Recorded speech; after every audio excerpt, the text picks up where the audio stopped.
I now recognize the Ranking Member, Raja Krishnamoorthi, for his opening statement.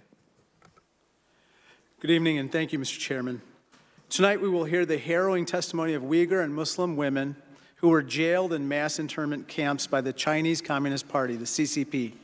The pain and suffering these women endured is horrifying. The evidence presented here has not only been corroborated by the testimony of other survivors, but also by thousands of pages of leaked internal CCP documents, photographs, and even satellite imagery. The CCP's genocide against Uyghurs and other Muslim groups is real. Not only is it going on to this day, it is expanding. It is not too late to confront these atrocities so that the famous saying, "never again," can actually become a reality. The CCP's genocide did not happen overnight. It was the result of decades of planning. This crackdown has been both methodical and monstrous. A CCP religious affairs official described what they're doing to the Uyghurs in this way, quote, "break their lineage, break their roots, break their connections, and break their origins. Completely shovel up the roots of, quote, two-faced people, dig them out, and vow to fight these two-faced people until the end."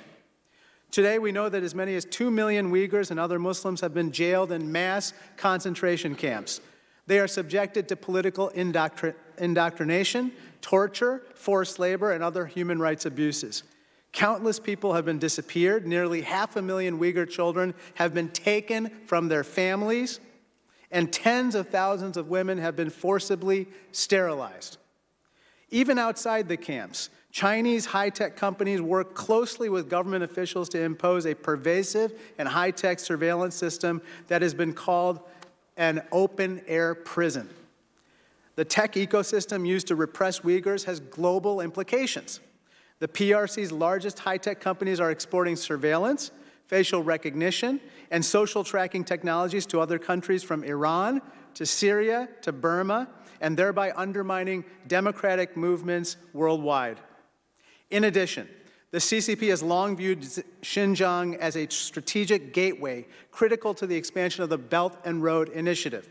International companies were invited into Xinjiang and have based their supply chains on cheap sources of labor, which have turned out to be forced labor. As a result, the global economy has been contaminated by products made by forced labor, including about 20% of the world's cotton and half of the world's polysilicon used in solar panels. In 2021, Congress passed the bipartisan Uyghur Forced Labor Prevention Act that forces companies to move their supply chains to ensure they are not profiting from forced labor and genocide. More needs to be done, and this committee can help lead the way. Make no mistake, CCP leaders are absolutely listening to us closely this evening. They are intensely focused on world opinion, and they fear being held accountable by the international community for their actions. This evening, let's make sure the CCP hears us loud and clear. Their genocide must end.